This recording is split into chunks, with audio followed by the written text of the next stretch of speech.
Bonjour et bienvenue dans cette édition du Best-of des reportages, les meilleurs sujets envoyés cette semaine par nos correspondants à travers le monde. Dans cette édition, nous irons à la rencontre d'Alexeï Navalny, l'opposant russe qui fait trembler le Kremlin. Ensuite, direction le Royaume-Uni où l'emploi précaire atteint son comble avec les contrats 0 heure. Mais d'abord, c'est une question qui dérange. Combien de nos appels téléphoniques sont interceptés et écoutés ? 500 millions rien qu'en Allemagne, comme l'affirme Edward Snowden. Pour certains habitants de ce pays, il est impératif de stopper ce mode de surveillance. Anne Maillet est allée à leur rencontre. Tempora und Pressem, das finden wir beschissen. Un bureau de quartier à Berlin, une vingtaine de personnes, des citoyens lambda, qui sont venus participer à une soirée un peu spéciale. Il s'agit d'une crypto-party, une soirée où l'on apprend à se protéger des regards indiscrets sur Internet.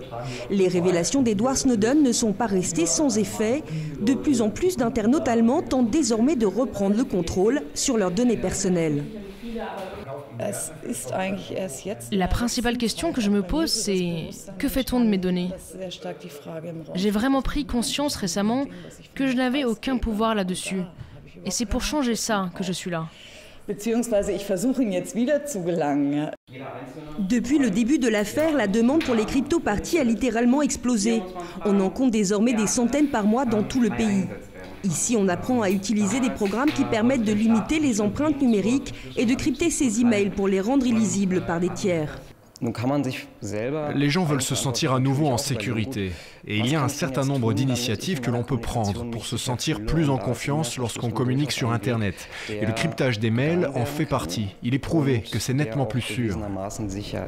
Car pour l'heure, les internautes allemands n'ont plus confiance en l'État. Selon un récent sondage, 58% d'entre eux estiment que les autorités ne protègent pas suffisamment leurs données personnelles. Un sentiment renforcé par la cacophonie politique, la commission d'enquête parlementaire sur les services secrets avance en effet à vue de nez.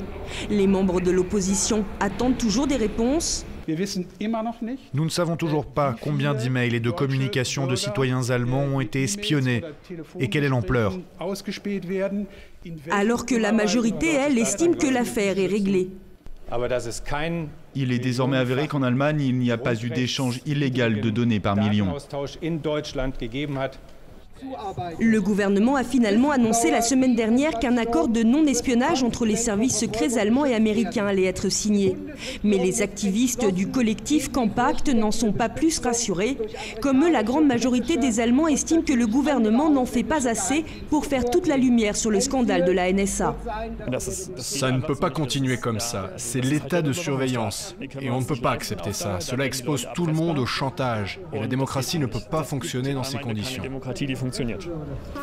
Il n'est absolument pas normal que nous soyons surveillés et espionnés de la sorte. On se croirait dans un roman d'Orwell. En quelques semaines, le collectif a réuni plus de 100 000 signatures qui demandent une réforme des services secrets et un meilleur contrôle parlementaire. Il nous faut des explications complètes sur ce scandale et surtout, il faut que les services secrets soient mieux contrôlés. Il nous faut par exemple un préposé aux services secrets qui a vraiment le pouvoir d'enquêter. Mais comment expliquer que l'affaire Snowden suscite autant de réactions en Allemagne? L'ampleur de la surveillance supposée y est pour beaucoup, mais pas seulement. Ici, la protection des données personnelles, c'est sacré. À l'Est comme à l'Ouest, les Allemands sont très sensibles à ce type d'activité émanant des services secrets. Nous avons une double histoire en la matière. Il y a le souvenir de la police politique de la RDA, mais aussi celle du Troisième Reich. Tout cela joue un rôle important et à cela s'ajoute le fait que nous soyons en pleine campagne électorale. Et justement, l'affaire n'a pas épargné Angela Merkel. Sa cote de popularité a baissé de 5 points la semaine dernière. Pas vraiment de quoi faire trembler la chancelière, à moins que d'autres révélations ne viennent troubler la campagne. Porté par une grande vague de popularité, Alexeï Navalny est parti à la conquête de la mairie de Moscou. Mais la justice russe vient de condamner le candidat à 5 ans de prison dans une affaire que l'opposant dénonce comme politique. Ksenia Bolchakova nous dresse son portrait.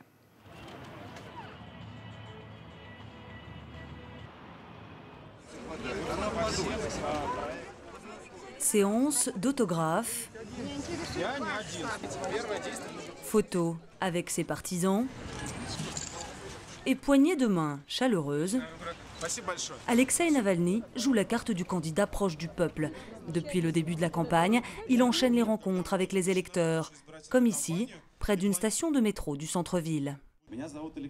Je m'appelle Alexeï Navalny, j'ai 37 ans. Comme vous, je suis un moscovite ordinaire. Je suis confronté aux mêmes problèmes que vous et je veux les régler. Factures trop élevées, hôpitaux publics archaïques, Navalny s'attaque à tous les maux de la capitale. En tête, la corruption, son favori.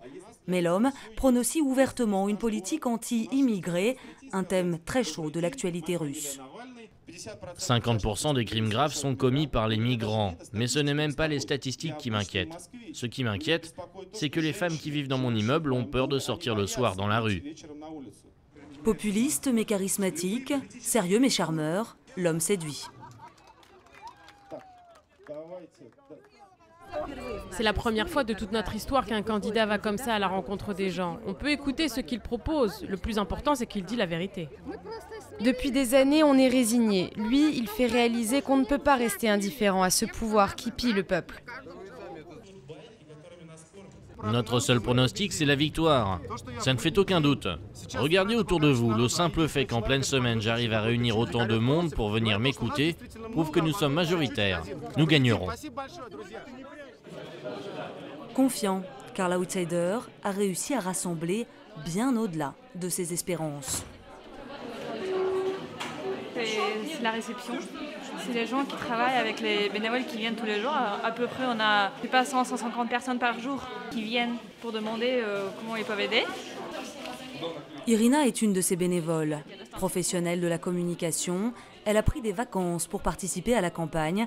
Et depuis 3 semaines, elle ne rate pas une journée au QG de son candidat. Je pense que c'est notre seule occasion d'avoir le changement dans ce pays. Et que tout commence par Moscou.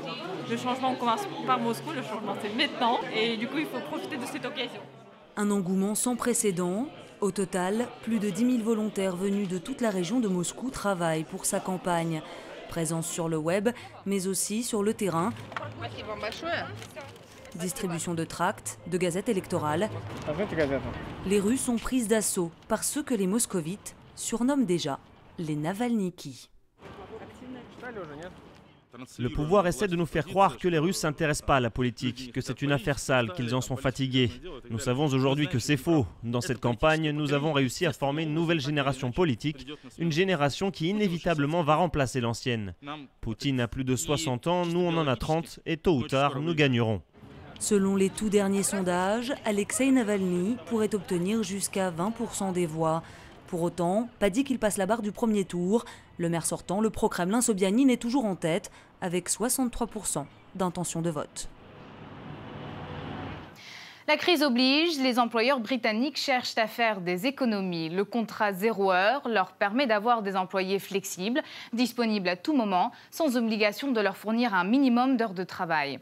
Alix Bale et Yong Shim ont enquêté sur cette nouvelle forme d'exploitation.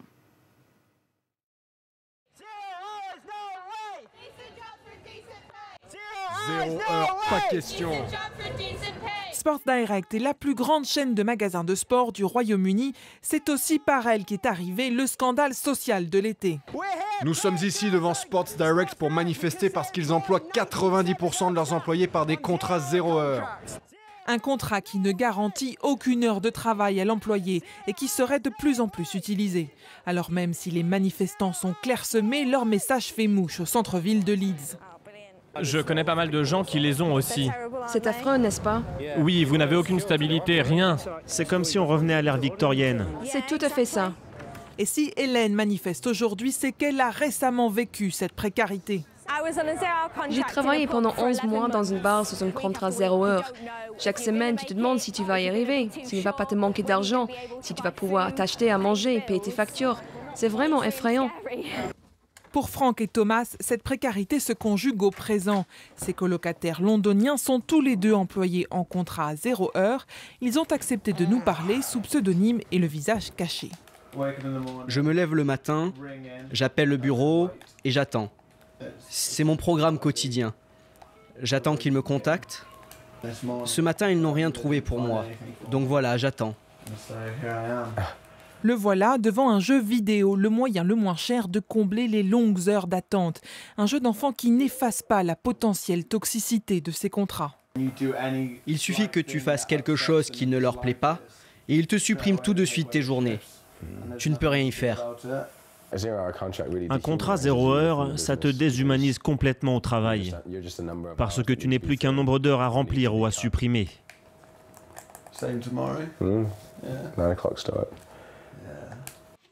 L'organisation militante 38 degrés a lancé une pétition pour une enquête publique sur ces contrats. Hey, salut. Salut. Alors comment progresse la pétition? Laisse-moi vérifier. Plus de 50 000 signatures en tout juste 2 jours, c'est super. Et surtout, ses membres financent le procès d'une ancienne employée sous contrat 0 heure contre Sports Direct.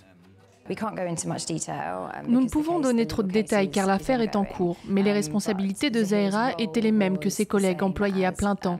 Et pourtant, elle était sous contrat 0 heure, donc elle n'avait pas de congé payé, d'arrêt maladie et aucune heure de travail garantie. Si nous gagnons ce procès, cela aura des répercussions sur Sports Direct, mais aussi pour toutes les entreprises qui utilisent les contrats 0 heure. Des entreprises comme McDonald's, Subway et même des conseils municipaux. Selon cette association de ressources humaines, ces contrats sont plus nombreux qu'estimés jusqu'à présent. Les statistiques officielles indiquent qu'environ 250 000 personnes travaillent sous contrat 0 heure. Notre enquête montre que ce chiffre pourrait en fait atteindre le million. Car côté employeur, on estime que c'est un contrat nécessaire à l'économie britannique. Il ne fait aucun doute que l'économie britannique a bénéficié du fait que les employeurs ont pu faire appel au contrat 0 heure. Cela fait partie de cette flexibilité du marché de l'emploi britannique qui a permis un retour à la croissance relativement rapide tout en gardant un taux de chômage assez bas. Les contrats 0 heure sont donc un enjeu social, économique, mais aussi politique. Le ministère du Commerce les passe actuellement en revue et les travaillistes lui ont même dédié un sommet ce mardi. Ces derniers espèrent d'ailleurs en faire un enjeu phare de leur conférence annuelle en septembre et pourquoi pas des élections générales pour reconquérir Westminster en 2015. C'est la fin de cette émission. Merci de l'avoir suivi. Rendez-vous la semaine prochaine pour plus de reportages inédits sur France 24.